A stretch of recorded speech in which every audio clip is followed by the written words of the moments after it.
Egg donation is probably the most successful IVF treatment there is.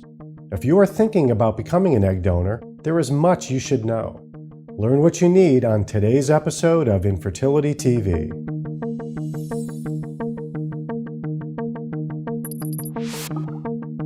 If you are a woman looking to donate your eggs or a woman who is looking for an egg donor, check out IVF1match.com or just click the link in the description. It's completely free to use. So you are thinking about donating your eggs. Congratulations. It's a very noble, selfless thing to do. Make sure you really want to do it. Donating eggs is not nearly as easy as donating sperm, so you should be sure it's the right choice for you. Because it's more difficult, egg donors can ask for compensation for going through the process. If you discuss this decision with others, keep in mind that people sometimes have very strong opinions about egg donation. In particular, some very religious folks really don't like egg donation, or any type of IVF for that matter. They would like to scare you into not being an egg donor. This video will just concentrate on medical facts, not scare tactics. Remember, it's your body, so it's your choice. Who would make a good egg donor? First of all, fertility decreases with age, so the best egg donors are young. You have to be at least 18 years old, but ideally under the age of 25. It is okay to donate if you're older than that, but the chances for success will go down. You shouldn't have any history of infertility yourself. You should be normal or near normal weight. It doesn't matter whether you've been pregnant or had a baby before. If you are using any hormone-based contraceptives like birth control pills or hormone-containing implants, you'll have to remove them before donating. To become a donor, you will need to fill out an extensive medical history and family medical history.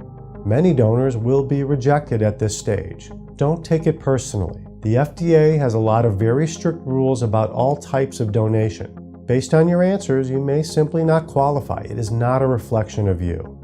If you are accepted and you are not donating for a specific person, then you'll be put into a database so that potential recipients can identify the type of donor they would like. Recipients are usually looking to match your characteristics with the recipients.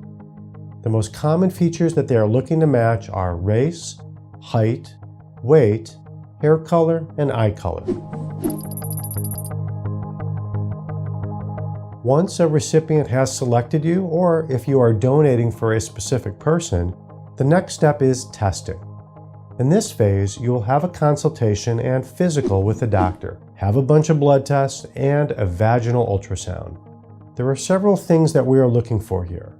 We want to make sure that you don't have any infectious diseases, that your ovaries seem like they will respond well to fertility medications, and you don't have any medical problems that would be affected by the process. Again, don't feel badly if you get rejected based on your test results. Okay, if you made it past those first two stages, you are finally ready to start the egg donation treatment. To do this, you're going to need to take injections of fertility medications for a couple of weeks. Don't worry, you will be taught how to do this by the doctor's office. It is not difficult. While you are taking the medications at home in the evenings, you will need to be monitored in the doctor's office in the mornings. This will happen every few days, which is very inconvenient. If your schedule doesn't allow for this, then don't donate. You can't miss monitoring appointments. This is for your safety and to maximize the chances for a successful egg retrieval. Removing the eggs is called an egg retrieval, and during this procedure you will receive anesthesia medication through an IV in your arm so that you are completely asleep. The egg retrieval lasts about 15 to 20 minutes. The doctor will remove the eggs by passing a long needle through the vagina into the ovaries under ultrasound guidance. Then that's it. Your egg donation experience is done. You will be taken to the recovery area, and after an hour or so you can go home. You will need somebody who can drive you home because of the anesthesia. You will need to rest for the remainder of the day. The next day you can resume your normal activities. So what are the possible risks of egg donation? Number 1, will fertility medications cause cancer? Some studies involving patients with infertility seem to show a higher risk of ovarian cancer later in life. However, infertility patients already have a higher risk for ovarian cancer, so it's unclear if there is any added risk from the medications themselves. Some studies did not find any additional risk beyond infertility. There is no evidence that fertility medications increase the risk for any other cancer, including colon cancer. This does not mean that you have no chance for getting colon cancer. It means that being a donor won't increase your risk. Number 2, overstimulating the ovaries. This is known as ovarian hyperstimulation syndrome. This is a real risk. With hyperstimulation, you can experience abdominal bloating or pain, nausea and vomiting, shortness of breath, and other problems. There is a higher risk for getting blood clots. Your doctor will take a number of steps to try to prevent you from developing this problem, but it's still possible. Fortunately, it is a rare complication. For egg donors, only 1 in 500 women may develop it.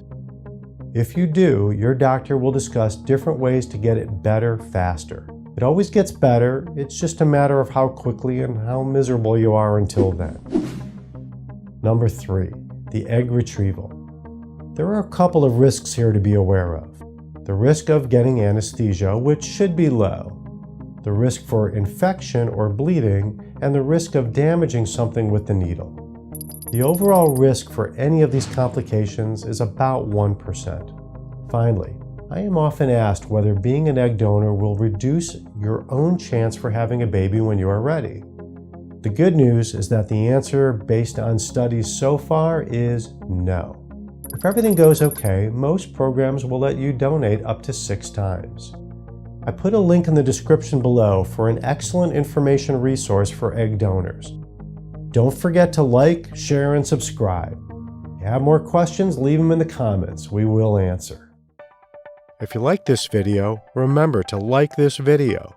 Do you have a question? Leave it in the comments below. Become a subscriber and get new episodes of Infertility TV weekly. Click the link in the description to visit our website where you can register to become a patient.